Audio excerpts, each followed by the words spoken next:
Welcome to Carlton's Math Corner. Today we're going to continue our study on math properties. Make sure that you have your math journal out as well as your vocabulary packet. And isn't this little guy cute? At this time we're going to be talking about the commutative property.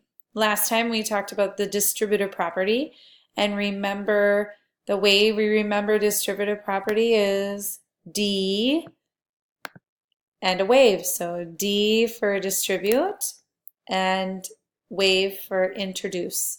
So we are introducing numbers to a group of numbers for the distributive property. Now today we're going to talk about commutative property, and commutative, I want you to remember the word order. We are ordering numbers in different ways. So in order to remember it, this is in American Sign Language, this is C for commutative, and I always flip my hands around. So I start out with them forward, and then I flip them around so my thumbs are on the other side to help you remember that we are doing order. We're switching order of numbers. So order of fingers, we're doing order of numbers in math. So let's start off for those of you that play video games. Okay, so we have Slither, and then Agario, and Pokemon Go. And let's say that I am playing these games in this order. So I start off with Slither one day, then the next day I'm going to do Agario, and then the next day I do Pokemon Go. Well, what if I want to switch the order the next week, and I want to switch them up so that I play Agario first, then Pokemon Go, and then Slither. This is an example of commutative property.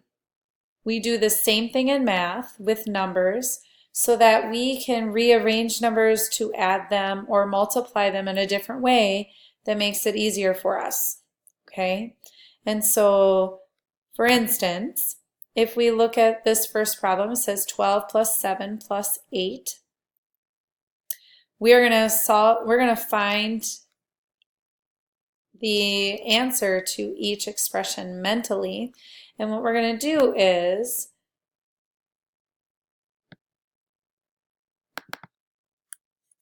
the answer to each expression mentally. I must have accidentally deleted some of my stuff. Sorry about that.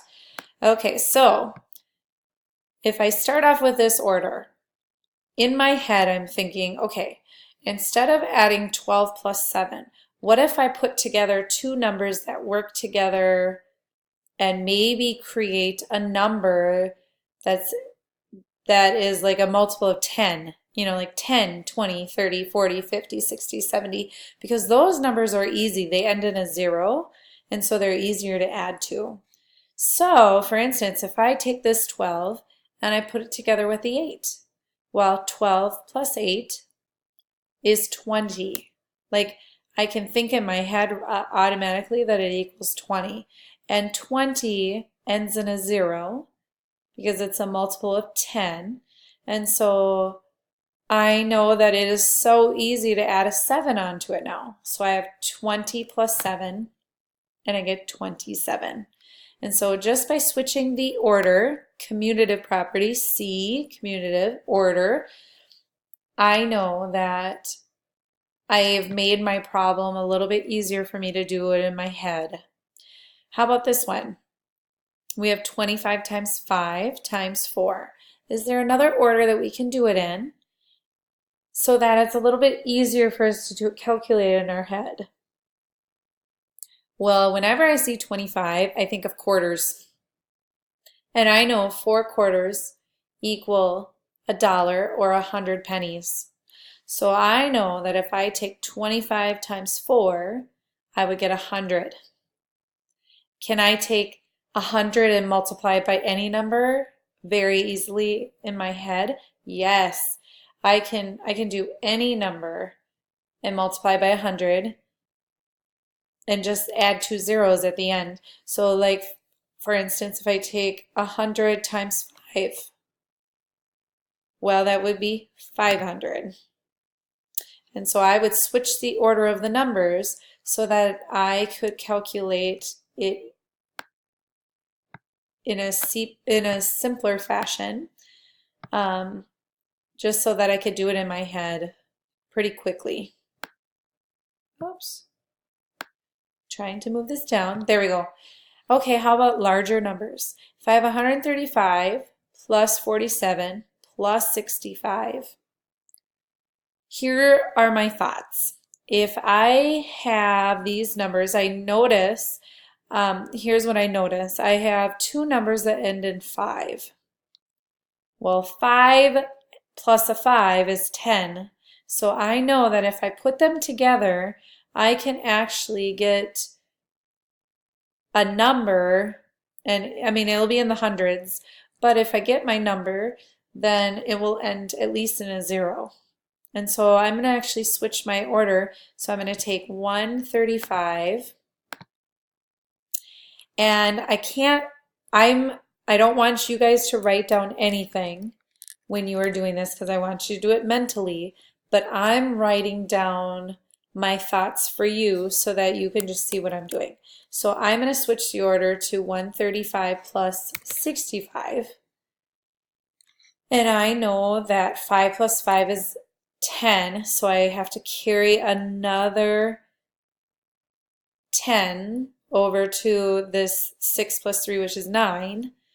Okay, and so I know that that will also carry over to 10, so it makes this one 200. So 135 plus 65 is 200. And I know that I can take 200 and I can add 47 on easily because 200 ends in 2 zeros. So I get 247. And I have it typed out for you right there. So I know switching the order made it easier for me to solve this problem. So commutative property is just switching the order, and the only two operations that it works for is addition and subtraction. I cannot switch the order of subtraction, or I meant to say addition and multiplication. I think I said subtraction. I didn't want to say that. So the only time that we can switch the order is with addition and multiplication. Addition and multiplication, okay? Because if I take, let's say 15 minus 6 minus 1, if I switch the order of that, 6 minus 15 minus 1. Well, 15 minus 6 is 9, minus 1 is 8. If I start with a smaller number and subtract 15, I'm in the negatives. And we haven't talked about negatives, so I don't expect you to know what number this is, but I want you to know that these are two completely different problems.